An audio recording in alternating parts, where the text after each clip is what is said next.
안녕하세요. 도원풍수지리 이재원입니다. 오늘은 어린이집 풍수지리 중요성에 대해서 강의를 해드리겠습니다. 어린이는 우리의 미래요 희망입니다. 어린이들이 밝고 건강하게 자라야 나라의 미래도 훨씬 밝아지겠지요.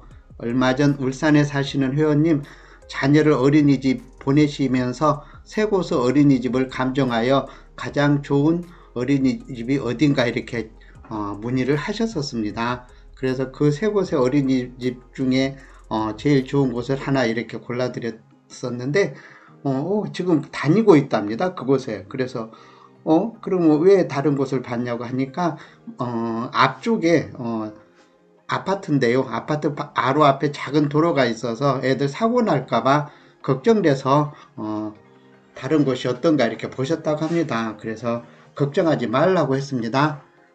전혀 아직까지 사고 한번 안 났을 것이라고 하니까 맞다고 하시면서 신묘해 하셨습니다.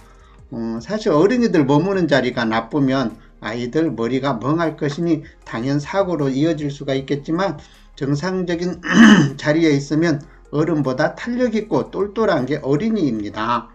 어찌 보면 무슨 어린이집 다니는데 풍수지리까지 보시냐는 분들도 계실 수가 있겠지만 저 의견으로는 어릴 적 자식의 사주와 풍수 배출을 해주시는 것은 자식에게 주는 가장 소중한 선물이라고 봅니다.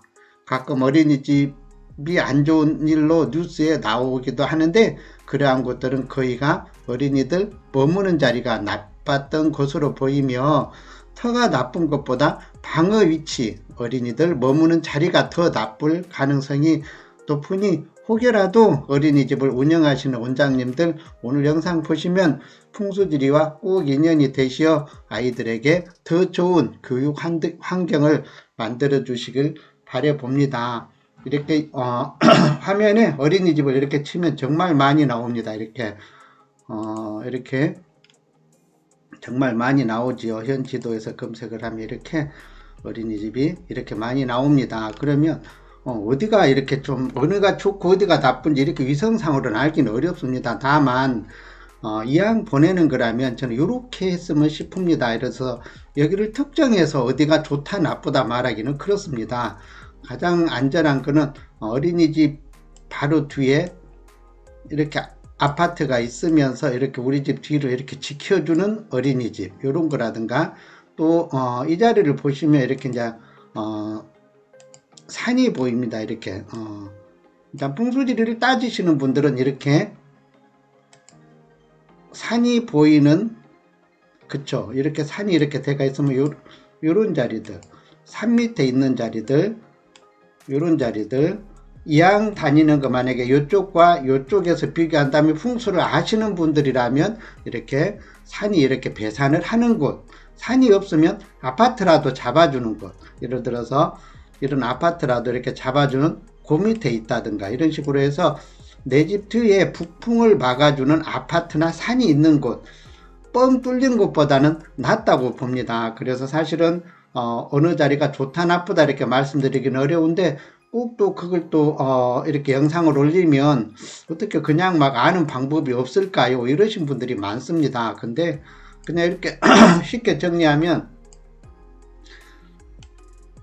자 이렇게 자 여기도 아파트 그죠 이렇게 아파트가 있으면 어린이집이 있다면 이런 자리들은 어떤가요? 이런 자리는 어쨌든 다른 아파트가 이렇게 막고 있고 근데 요 뒤에 만약에 이 자리에가 있다 자, 이 자리에가 있다면 어떨까요? 바로 물이 있고 뒤가 뻥 뚫려 있기 때문에 이런 자리에 있다면 불리한 자리가 되겠지요. 그래서 요런 자리보다는 가능하면 이렇게 다른 아파트가 이렇게 막아주는 앞자리 그죠? 또 이런 자리도 이렇게 보면 뒤에 이렇게 산이 있어서 좋죠. 이렇게 이왕이면 산이 있는 자리 그래서 그냥 맨 들판보다는 이렇게 그러니까 아파트로 치면 아파트가 맨 뒷동보다는 앞동에 있는 자리 이렇게 이제 풍수적으로는 좀 더 낫습니다. 다만 앞쪽이라도 예를 들어서 기가 빠지는 자리에 어린이들이 머물면 아무리 이런 자리라도 별 의미가 없습니다. 그래서 그 어린이집 원장님들이 아이들 머무는 방을 풍수지리적으로 가장 좋은 자리로 쓰고, 그 다음에 기가 빠지는 자리는 뭐 창고라든가 아니면 밥 잠깐 먹고 나오는 자리, 이런 식으로 해주면 좋습니다. 근데 어린이들이 오랫동안 잠을 자는 자리, 그런 자리가 나빠버리면 애들도 이렇게 좀 멍해지니까 사고로 이어질 수도 있고, 가장 중요한 시기에 뭐랄까 뇌 성장도 이렇게 불리해지게 됩니다. 그래서 꼭 저는 어린이집을 운영하시는 분들은 정말 풍수지리 갖고 인연이 되셨으면 좋겠습니다. 물론 이제 초등학교, 중학교, 고등학교도 다 중요하지요. 그렇지만 우리가 시작을 어디서 하나요? 전부 유치원, 어린이, 여기서부터 시작을 하니까 여기서부터 풍수가 좀 이렇게 시작이 됐었으면 싶습니다. 물론 이제 오늘 영상을 보시는 분들도 우리 아이가 그 전에는 정말 우리 집에서는 밝은데 이런 애들 있죠. 어린이집만 가면은 정말 울고 불고 애가 정서적으로 나빠지는 애들. 그러면 뭔가 어린이집에 문제가 있다 이렇게 봐야 됩니다. 애가 무조건 거부할 리는 없거든요. 아무리 엄마가 좋아도. 물론 이제 그럴 수는 있어요. 엄마가 너무 좋아서 가기 싫어하는 애, 그죠? 엄마가 너무 좋아서 가기 싫어하는 건 어쩔 수 없는데, 엄마 없이 친구들도 좋아하고 밝은 어린이가 다른 어린이집에서는 정말 잘 다녔는데 새로운 어린이집 와갖고는 울며 떼쓰고 안 간다, 그러면 문제가 있는 거예요. 어쩌면 그게 가장 쉽게 어린이집이 좋나 나쁘나 분별할 수 있는 방법이 아닐까 싶습니다.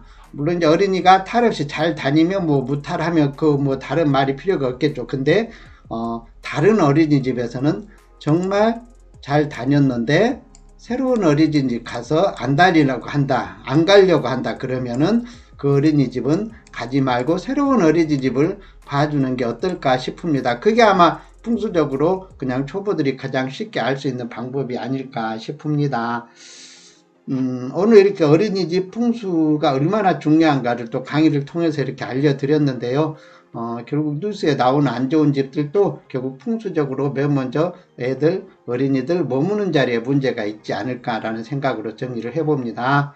또 구독, 좋아요 눌러주시면 내일 더 좋은 영상을 만드는 데 큰 힘이 됩니다. 시청해 주셔서 감사합니다.